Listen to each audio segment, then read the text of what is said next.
get, which is about 5 to 6 Fiends, Death Knight, Naga, Lich, and Destroyers, maybe a couple of Abominations for some neat support. That's actually, it's very good. Like I said, the trouble with it was that Philbot used to open the game by creeping really hard in the beginning. Sweet has managed to avoid this problem, however, by playing a very aggressive ghoul-based early game. And as such, Moon hasn't been able to get an expansion up yet. And that really is the gist of this strategy, that it's sort of a constant bullying. You may have noticed that there were a few points at which Sweet backed off and crept, this being one of them. And it's generally when he knows that Moon is going to be forced to go sit in his base and go get healed up with his Moon Wells. You don't want to keep pushing your opponent into their Moon Wells unless, you've got like a really, really crushing advantage. Otherwise, well, you know how it goes. Moon Wells suck. So yeah, don't fight your opponent as Moon Wells. Basically, if you've been able to send him packing back to his base, it's a reasonable thing to do to go just creep like one camp and then get right back on top of him. Having the Naga and the Fiends gives you the option of focusing down his heroes, especially if, as a way of getting to lead. Early game, your main intent should be to use the Naga with the Frost Arrows in conjunction with your ghouls to get just an absolute crapload of archer kills, because it's really hard on archers when you have a Naga and ghouls. So. Keep that one in mind. I've actually seen... Now, when you manage to contain a Night Elf to one base, in the mid to later parts of the game, you're not going to have a whole lot of success, most likely, killing off his wisps. In this game, Moon did mostly go for Dryads. However, be aware that your opponent is pretty likely... if you've managed to keep him down to one base, to actually skip straight up to bears. In that case, you're pretty well set as long as you have destroyers like Sweet is getting here. The other option being that you can go straight for Frostworms, because, I don't know, Frostworms are cool. So just be aware that you have two options.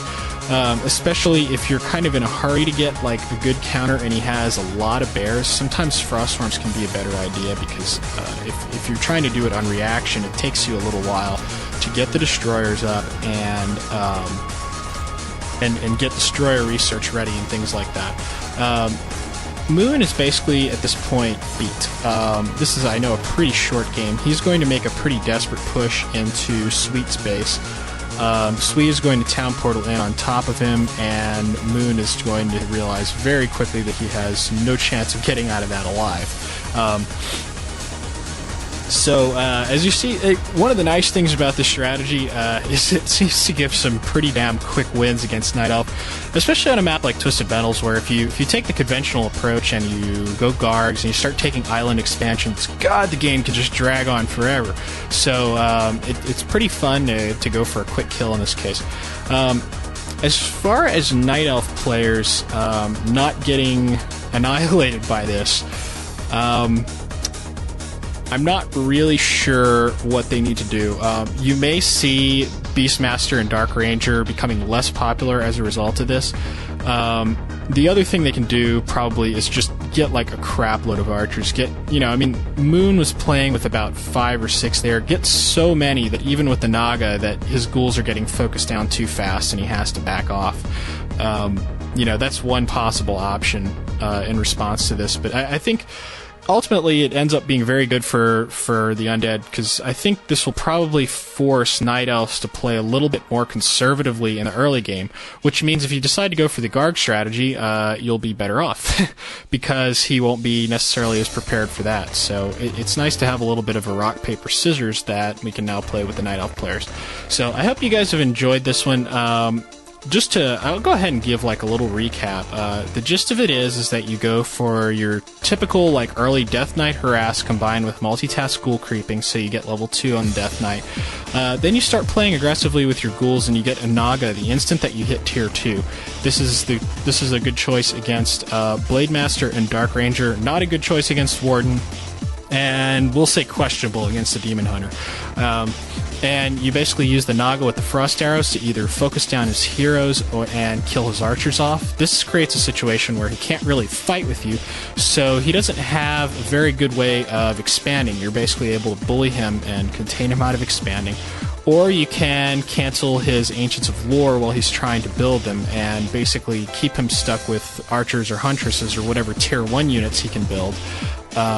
And once you start pushing with the Naga, you stop building ghouls and you start adding destroyers, because even if he goes Naga or Panda or whatever second, he's going to start killing off a lot of your ghouls, and you need the ability to be able to send them back to your base.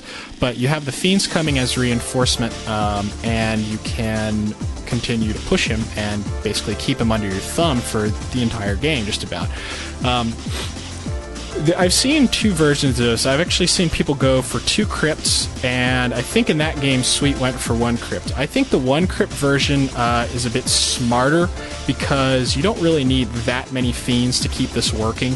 And if you only stay with a single crypt, you're going to be able to get your slaughterhouse out, and you're going to have an easier time getting yourself some destroyers or frostworms or whatever are necessary in the event that he starts massing bears, because fiends alone really don't cut it against bears, especially if they have dryad support, because the fiends end up getting slowed and chased down. That's about all for this one. I know it was a pretty short game, but sometimes I feel like you can learn from the quick short games a lot, because you get the general gist of what a strategy is trying to do. Hopefully, as we see the strategy used a little bit more often, I'm sure Night Owls will come up with better counters for it, and I'm going to try and do another game where it drags out for a little bit longer, and you can kind of see a little bit more of a late game.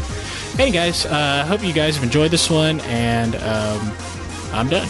Talk to y'all later. Bye.